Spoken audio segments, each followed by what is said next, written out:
Hello everyone, मैं मनवीर और आप देख रहे हैं life by study at home. तो जैसा कि डेली मैं आपके लिए लेके आता हूँ 10 टॉप मोस्ट क्वेश्चन जो प्रीवियस ईयर के जो एग्जाम हुए हैं उनमें आए हुए होते हैं। तो वीडियो को अंत तक देखिए और कमेंट बॉक्स में आप ये ज़रूर बताना कि आपके कितने सही गए, ये आपको बताना है। तो आइए शुरू करते हैं। सिंपल मेथड से कम समय लगे वो वाला मेथड अपनाएंगे। एक एक करके सारे क्वेश्चन करते हैं। तो पहला क्वेश्चन किस प्रकार से है, देखिए, बहुत ही अच्छा क्वेश्चन है। जब माँ की आयु 43 वर्ष थी तब माँ और पुत्र की आयु में 21 वर्ष का अंतर था। तो माँ की आयु कितनी है, यहां लिखेंगे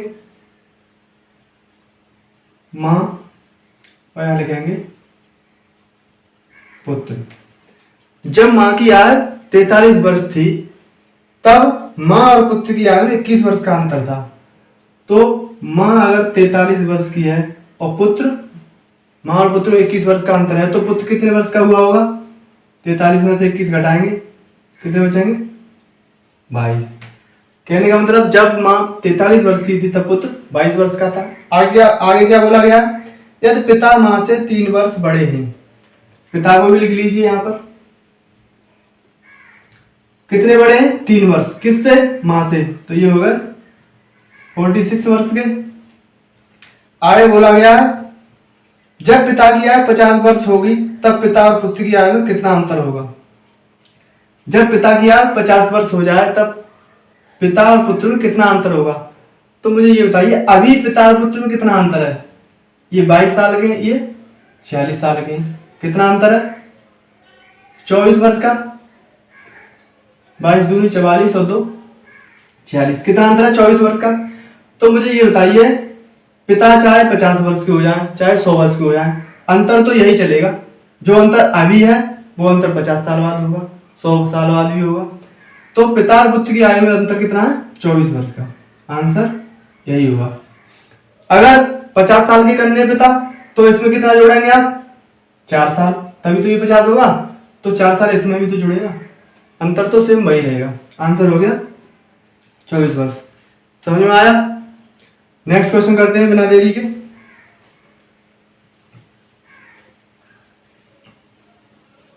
देखिए, अच्छा क्वेश्चन है।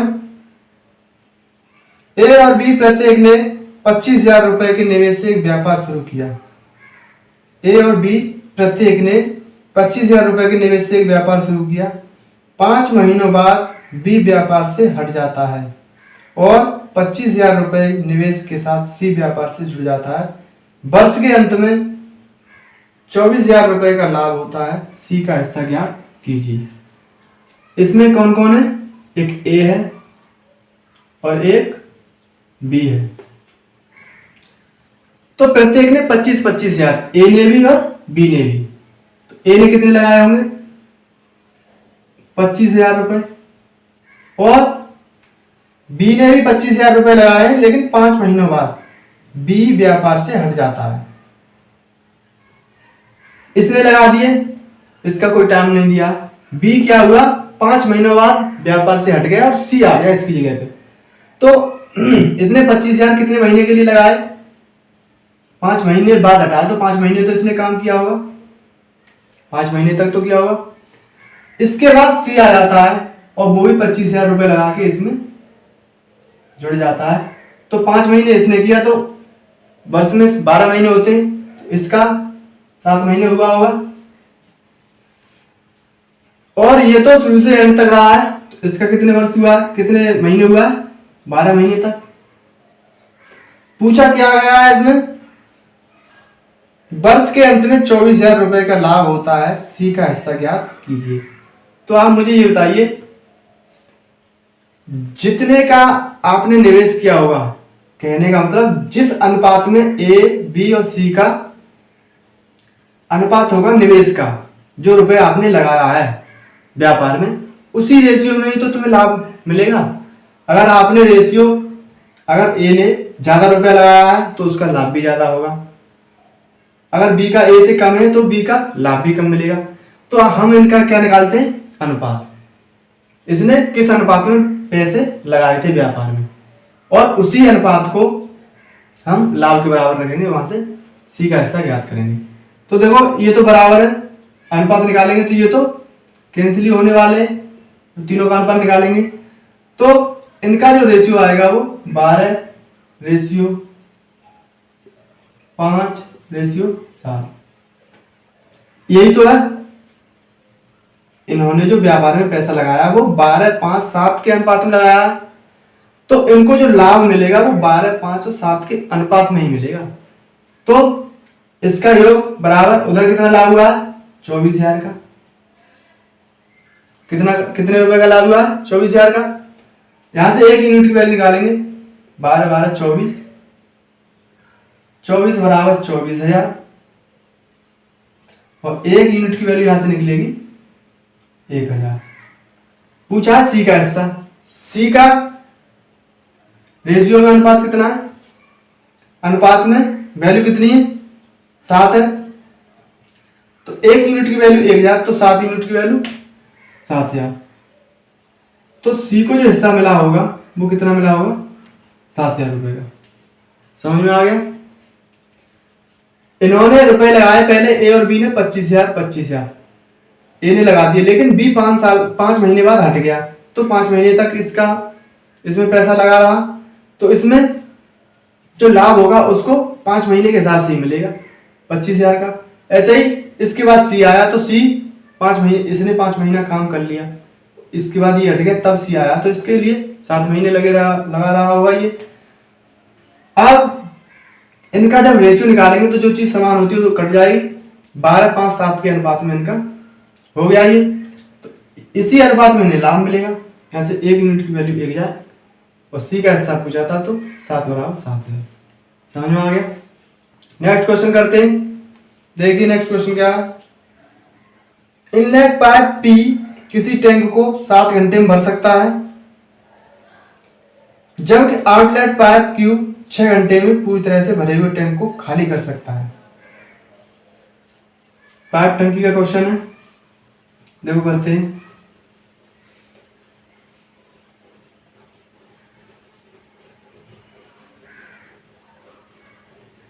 वीडियो पसंद आ रही हो तो वीडियो को लाइक कर देंगे और एक शेयर भी कर देंगे, जिससे कि दूसरे का भी भला हो सके। देखिए नेक्स्ट क्वेश्चन क्या कहता है, एक इनलेट पाइप पी किसी टैंक को 7 घंटे में भर सकता है। कोई पी है पाइप, ये कितने घंटे में भर देता है, 7 घंटे में भर देता है, 7 घंटे में भर देता है। एक दूसरा पाइप है आउटलेट, ये भरने वाला एक खाली करने वाला है, वो 6 घंटे में पूरी तरह से भरे हुए टैंक को खाली कर सकता है।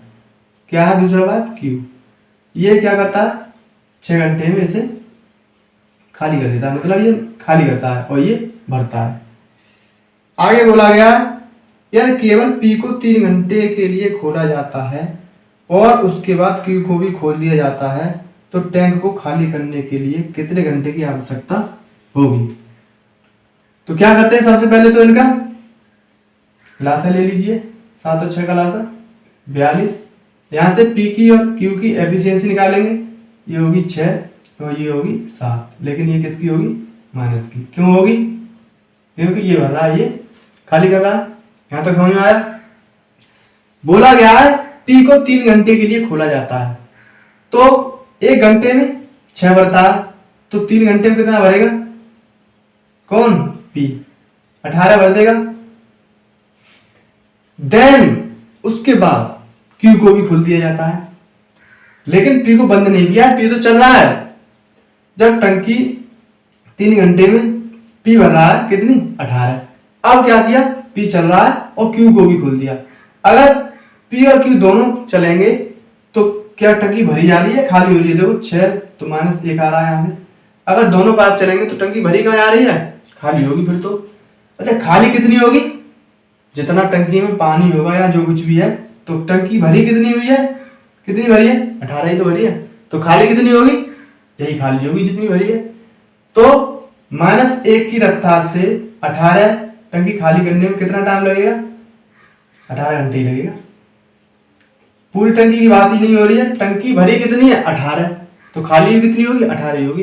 कितने घंटे में? 18 घंटे में हो जाएगी खाली। तो दोनों बात चलेंगे। तो समझ में आ गया? क्लियर हुआ? अब देखिए नेक्स्ट क्वेश्चन।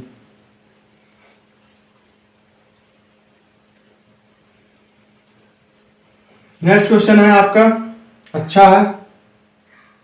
दो रेलगाड़ियों की गतियों का अनुपात 7:8 है।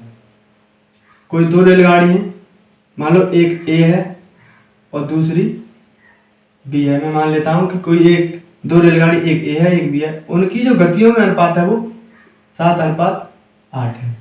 उनकी जो चालों में अनुपात है वो कितना है? 7:8।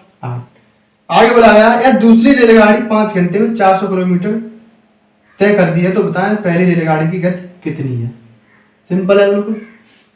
दूसरी रेलगाड़ी 5 घंटे में 400 किलोमीटर, तो 5 घंटे में 400 किलोमीटर दूरी तय करती है। तो यहां से हम क्या निकालेंगे? गति नहीं निकाल सकते। गति बराबर चाल बराबर क्या होता है? दूरी बट्टे समय। दूरी कितनी है? दूरी है 400। दूरी कितनी? 400। टाइम 5 घंटे लग रहा है। यहां से 80 नहीं आएगा? 80 किलोमीटर प्रति घंटा नहीं आ गई चाल? किसकी है ये? दूसरी रेलगाड़ी। तो दूसरी की रेलगाड़ी की चाल अनुपात में कितनी दी है? 8। तो यहां से तुलना करेंगे। 8 बराबर 80, 1 बराबर 10। पूछा है पहली रेलगाड़ी की चाल, तो पहली रेलगाड़ी की चाल अनुपात में कितनी है? 7। तो 7 बराबर कितना आएगा यहां से? 70 किलोमीटर प्रति घंटा। हो गया? तो इसकी जो चाल आएगी पहली रेलगाड़ी वो कितनी आएगी? 70 किलोमीटर प्रति घंटे आएगी। समझ में आया? बहुत सिंपल क्वेश्चन था। आइए नेक्स्ट क्वेश्चन करते हैं। समझ में तो आ रहे हैं? वीडियो को लास्ट तक देखना है और जब सारे क्वेश्चन हो जाएं उसके बाद आपको ये बताना है कमेंट बॉक्स में कि आपके कितने क्वेश्चन सही है। ये आपको बताना है। देखिए नेक्स्ट क्वेश्चन। एक निश्चित राशि पर साधारण ब्याज मूल राशि का 9/4 है। यदि वर्षों की संख्या और ब्याज दर समान हो तो राशि कितनी अवधि के लिए जमा करवाई गई थी? एक निश्चित राशि पर साधारण ब्याज मूल राशि का 9/4 है। अब देखो, इसे दो तरह से कर लो। दो तरह से कर सकते हैं। देखो पहले तो मैं बता रहा हूं, जैसे क्वेश्चन पढ़ना सीखो। बोला गया किसी निश्चित राशि पर साधारण ब्याज, क्या साधारण जो ब्याज है एसआई जो है वो मूल राशि का मतलब मूलधन यानी प्रिंसिपल का 9/4 है। यही तो बोला गया पहले सेंटेंस में। कोई राशि होगी उसकी साधारण ब्याज जो है वो मूल राशि का 9/4 है। साधारण ब्याज जो मूलधन है उसका 9/4 है। तो यहां से एसआई बट्टे मूलधन बराबर क्या निकालेंगे? 9/4। यानी ब्याज अगर 9 है तो मूलधन 4 है। ब्याज अगर 9 है तो मूलधन 4 है। सूत्र क्या होता है? एसआई बराबर PRT अपॉन 100। बोला गया है उसकी रेट और टाइम समान है, तो टाइम पूछा है कितनी अवधि के लिए वो राशि, क्या पूछा गया है? यह राशि कितनी अवधि के लिए जमा करवाई गई थी। ठीक है, तो R बराबर क्या दिया है? T। यानी R की जगह भी हम क्या रखने वाले? T। तो एसआई कितनी? 9 बराबर मूलधन P कितना है? 4। R की जगह T रखना है और T की जगह भी T, तो ये होगा T² अपॉन 100। ये होगा T² बराबर क्या हुआ? 900/4। T बराबर आ गया 30/2। T बराबर कितना आ गया यहां से? 15। T बराबर 15। जो धन लगाया गया था वो कितने वर्ष के लिए लगाया गया था? 15 वर्ष के लिए। समझ में आ गया? साधारण ब्याज का जो साधारण ब्याज है उसकी मूलधन की 9/4 है। यहाँ से साधारण ब्याज 9 हो गई। क्वेश्चन पढ़ने में ही मालूम पड़ रहा है कि अगर मूलधन 4 होगा तो ब्याज 9 होगी, बोल ही रहा है वो। तो ऐसा ही अगर आप पीआरटी पर 100 में रखेंगे, यहाँ से कैलकुलेशन करेंगे तो टी की वैल्यू 15 आ गई। यही है।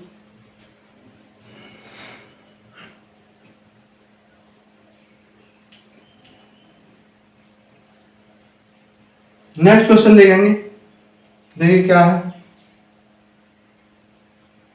एक नाव की स्थिर जल में चाल 12 किलोमीटर प्रति घंटा है तथा धारा की चाल 3 किलोमीटर प्रति घंटा है। एक नाव की स्थिर जल में चाल, नाव की चाल कितनी है?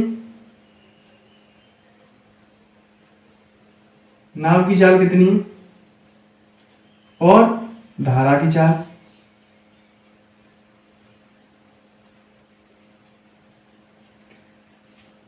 स्थिर जल में जो नाव की चाल है वो 12 किलोमीटर प्रति घंटा है। धारा की चाल 3 किलोमीटर प्रति घंटा है। ठीक है। आगे बोला गया है, एक व्यक्ति नाव से धारा के प्रतिकूल दिशा में 100 किलोमीटर तक जाकर धारा के अनुकूल दिशा चलते हुए प्रारंभ बिंदु पर वापस आता है। पूरी यात्रा को तय करने में लगा समय घंटे में ज्ञात कीजिए। दूरी कितनी दी है? 135 किलोमीटर। 135 किलोमीटर दी है। अब मुझे ये बताइए, जब व्यक्ति 135 किलोमीटर धारा की दिशा में जाएगा तो धारा की दिशा में जुड़ जाएगी। धारा की दिशा में चलेंगे तो ये दोनों, नाव की चाल और धारा की चाल दोनों जुड़ेंगी। तो दूरी बट्टे चाल क्या निकलता है? समय। और पूछा क्या है उसमें? समय ही पूछा है। तो धारा की दिशा में जो समय लगा होगा वो कितना लगा होगा? धारा की दिशा में जो समय लगा हुआ होगा वो दूरी बट्टे चाल।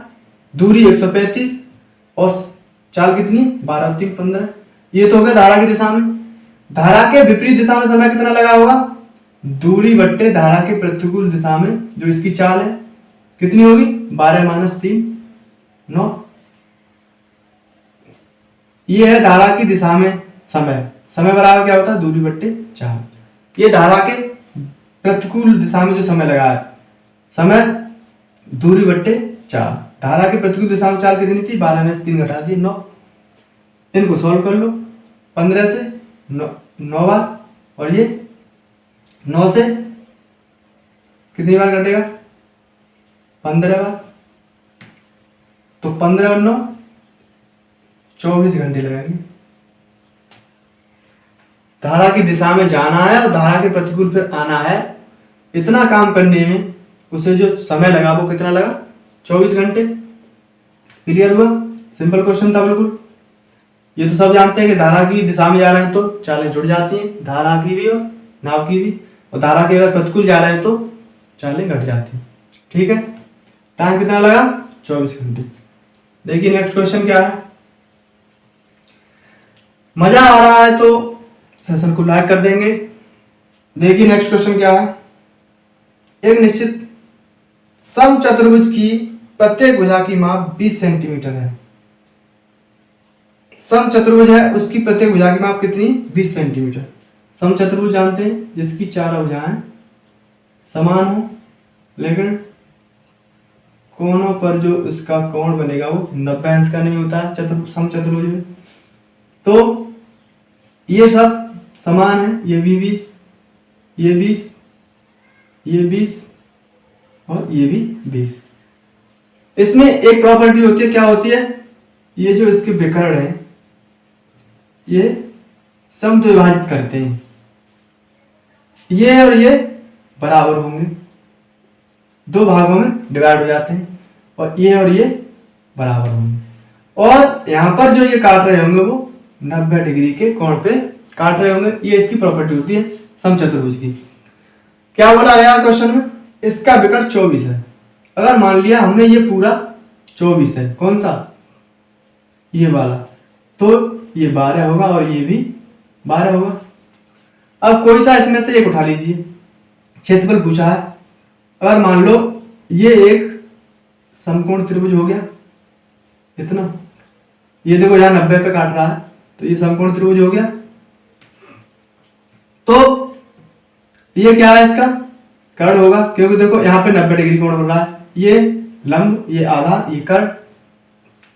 तो एक 12 है और बीच वाला पता नहीं, और कर्ण 20 है। ट्रिपलेट याद होंगे, नहीं याद है तो क्या करें, इसमें 4 से भाग देते। देखो ये 3 और इसमें भी 5, तो 3 4 5 तो सबको याद होगा, 3 4 5। फिर से इसमें 4 का गुणा करेंगे तो ये हो गया 16। कहने का मतलब ये जो निकल के आ गया वो कितना आ गया, 16। ऐसे करना हो ऐसे कर सकते, नहीं तो आप पाइथागोरस प्रमेय लगा के कर्ण का वर्ग बराबर आधार का वर्ग प्लस लंब का वर्ग वहां से भी निकाल लेंगे। जब ये 16 है तो ये भी 16 होगा, ये दो भागों में कटा हुआ है, तो 16 16 32 और 12 12 दोनों 24। पूछा है क्षेत्रफल। क्षेत्रफल का फॉर्मूला क्या होता है, 1/2 d1 d2। क्षेत्रफल बराबर होता है, यहां से निकाल लो 1/2। अब d1 मान लो 24 है, अरे एक 24 है और एक 32 है, तो 24 गुणा 32, ये 12 गुणा 32 और 12 दूनी 24 के 4 और 12 36 37 38, कितना निकला 384 वर्ग मीटर। इसका जो एरिया निकला वो कितना निकला, 384 वर्ग मीटर निकला। कुछ नहीं, सिंपल है, समझ में आ गया। आइए नेक्स्ट क्वेश्चन करते हैं। क्वेश्चन अच्छे लग रहे हैं तो सेशन को लाइक कर देंगे। देखिए नेक्स्ट क्वेश्चन क्या है, अच्छा लग रहा है। देखिए नेक्स्ट क्वेश्चन दिया है, m का मान ज्ञात करना है। क्या क्या दिया है, 4 की पावर है 3 और 5 की पावर है 6 बराबर 10 की पावर m। तो m का मान ज्ञात कीजिए। अब आप मुझे ये बताइए, हमें जैसे इधर आधार क्या है 10 है, तो हमें इधर भी आधार 10 ही बनाना पड़ेगा, तभी तो हम घातों की तुलना कर पाएंगे। इधर भी आधार 10 बनाना है, तो कैसे बनाएंगे, 4 को हम 2 के आधार में कन्वर्ट करते हैं, तो इसे क्या लिख सकते हैं, 2 की पावर 6।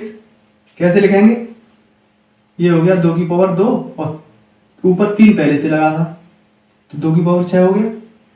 तो 2 की पावर 6 इंटू 5 की पावर 6 बराबर 10 की पावर m। ये हो गया 10 की पावर 6 बराबर 10 की पावर m। यहाँ से जब घातों की तुलना करेंगे तो m बराबर कितना निकल के आएगा, 6। सरल था, हो गया, m की वैल्यू निकल के आ गई 6। क्लियर हुआ। देखिए नेक्स्ट क्वेश्चन क्या है।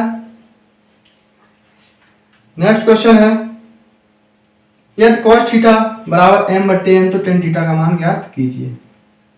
दिया है cos थीटा बराबर m/n, तो निकालना क्या है, tan थीटा क्या हुआ, यही है, कुछ नहीं। देखो cos थीटा बराबर, आपने ये तो पढ़ा होगा बचपन में क्यों, छोटी क्लासों में, 10th में पढ़ा होगा, 9th में पढ़ा होगा। देखो के कक्का लाल बटे कक्का, देखो तो ये होता है साइन cos tan, यानी आधार बराबर क्या होता है, आधार बट्टे कर्ण। पहले समकोण त्रिभुज बना लेते हैं। ये समकोण त्रिभुज बन गया, ये क्या है आधार, ये क्या है कर्ण और ये लंब।